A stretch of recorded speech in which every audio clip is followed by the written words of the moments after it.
Olá, professor Eri aqui novamente, tudo bem? Hoje vou falar com vocês de um tema também bastante polêmico, controverso e às vezes mal compreendido: o uso de provas. Algumas pessoas imaginam que nós, que defendemos uma avaliação formativa, pregamos uma abolição das provas. Não é verdade. Isso não procede. A prova tem seu lugar, o teste tem seu lugar.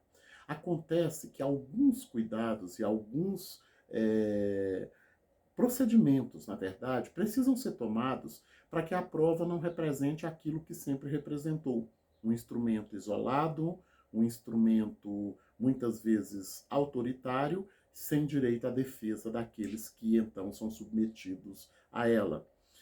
A primeira coisa a dizer que o Charles Radi fala muito bem: não é o instrumento que faz a avaliação ser formativa, é o uso que se faz dele.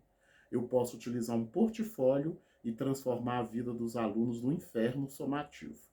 E posso utilizar, sim, uma prova e torná-la num momento de aprendizagem, né, formativo. Então, não é o instrumento, são as intencionalidades e os cuidados que tomamos em relação a eles. Vamos para alguns exemplos práticos. Quando as pessoas falam em aplicar provas multidisciplinares, transdisciplinares, nada contra.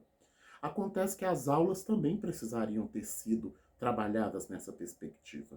E é esse o primeiro momento da nossa conversa que quero dar um destaque especial. Se a aula não representa o que cobra na prova, ou se a prova não representa o que foi trabalhado na aula, esse instrumento se torna injusto. Então, o primeiro caminho para que, de fato, a prova seja trabalhada numa perspectiva formativa é que exista coerência entre o trabalho realizado na sala de aula e também o que foi cobrado, o que foi exigido por meio do instrumento. Nós já dissemos em outras ocasiões que a concepção de avaliação ela é determinada pela concepção de ensino e aprendizagem. E aí vem outro detalhe. A prova é bem-vinda, mas ela não pode trabalhar apenas elementos da memorização. Quando isso acontece, é como acabei de dizer, o professor, formador, ele se desnuda, ele se revela, ele se denuncia por meio da prova que ele faz. Se para o professor aprender é guardar dados, memorizar, a estrutura do instrumento prova dele vai caminhar nessa direção. E não é isso que queremos. Até porque os estudos já demonstraram que as provas que os alunos são desafiados a analisar, a avaliar, a se posicionar diante do objeto do conhecimento, são aquelas que garantem um melhor aproveitamento e se tornam um instrumento avaliativo para a aprendizagem. Quero dizer também a vocês que o instrumento prova, ele precisa ser muito bem cuidado. As questões têm que ser bem elaboradas. Existem muitos erros, muitas incompreensões e até injustiças cometidas por meio de instrumentos que levam os alunos a erro, quando na verdade o problema está na elaboração.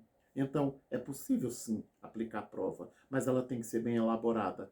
Ela tem que estar coerente com as estratégias didático-metodológicas, principalmente no contexto em que vivemos, em que nós precisamos formar cidadãos críticos, conscientes, que façam análises, que se posicionem diante das questões. Outro elemento importante: a prova não é só o que é isso, o que é aquilo, ou quando aconteceu isso, quando aconteceu aquilo. A gente precisa também lançar mão de uma outra questão muito importante, que é o que nós chamamos de uma prova operatória.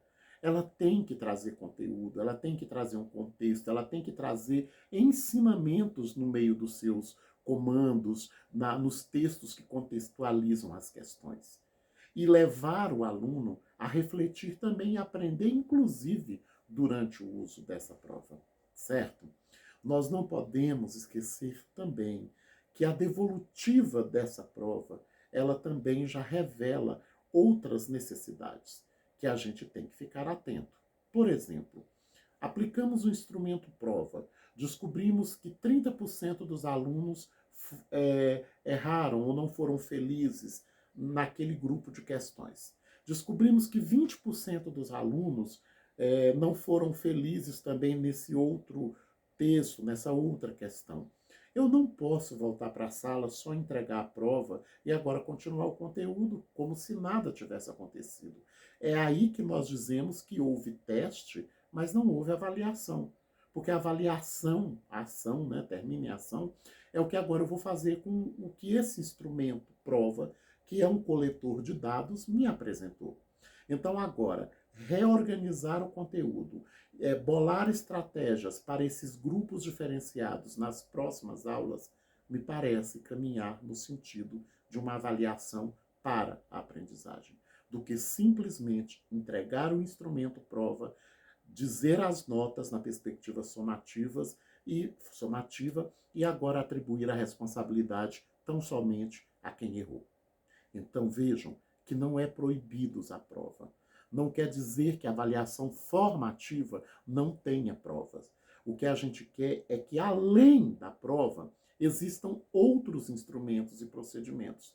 E que mesmo utilizando-se da prova, que ela obedeça, que ela fique atenta a essas questões poucas, simples, mas complexas, que eu trouxe aqui nesse pequeno vídeo para a gente, então, entender e para a gente também tirar essa ideia do tudo ou nada. A avaliação formativa não é avaliar comportamento. Isso é uma avaliação informal.